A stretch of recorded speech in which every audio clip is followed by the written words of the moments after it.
Welcome.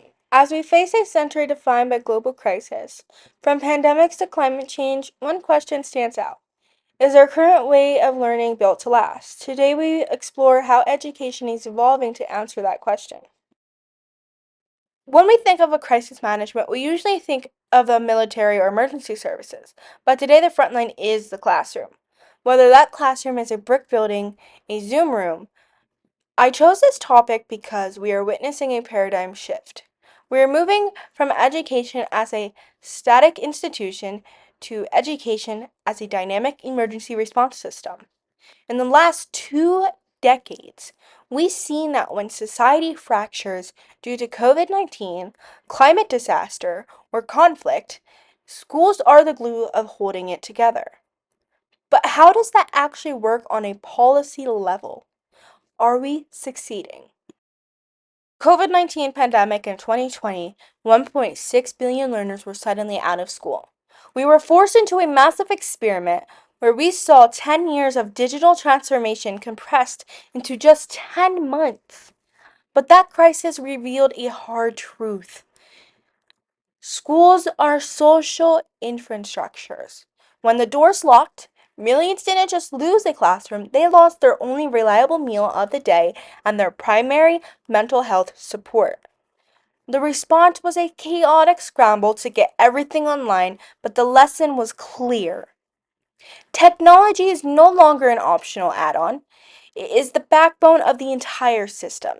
And if the tech fails, the institution collapses. However, relying on technology created a new crisis, the digital divide. Forward looking education policies now recognize that access isn't just about opening the school gates, it's about broadband width. We saw distant policy failures where governments distribute tablets to students who lived in areas with no electricity to charge them or no data to connect them. This is where the rich analysis of policies come in.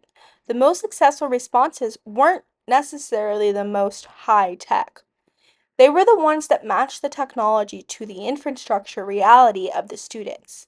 If you rely on high speed video streaming in a region relying on 3G data, you haven't created a solution, you have created a wall. This brings us to the cultural context one size does not fit all. Compare a nation like Estonia, a digital republic where e-schooling was already the norm, to regions in West Africa. During the pandemic, countries repurposed strategies that were used during the Ebola crisis, utilizing radio broadcast to maintain educational continuity. This is a brilliant example of adaptive policy. In some cultures, the response to the crisis was high-end AI tutoring. In others, it was WhatsApp groups and radio waves. Both are valid, both are necessary. The reason for the 21st century is the resilience requires flexibility. A rigid global standard fails, hyper-local adaptation succeeds. So we've discussed how we deliver education, now we must ask what we are teaching.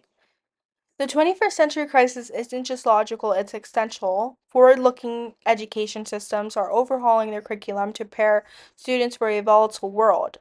We are seeing a massive rise in social emotional learning to handle trauma.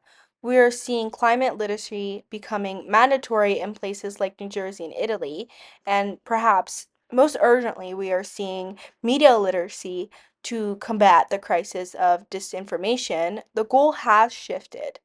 We are no longer just trying to create workers, we are trying to create citizens who can survive and solve the next crisis. To conclude, education's response to 21st century crisis tells us one thing. We cannot go back to normal because normal wasn't realistic enough. We are moving from a reactive stance, scrambling when disaster strikes, to a proactive stance. This means building schools that are climate resilient, policies that bridge the digital divide before the next pandemic.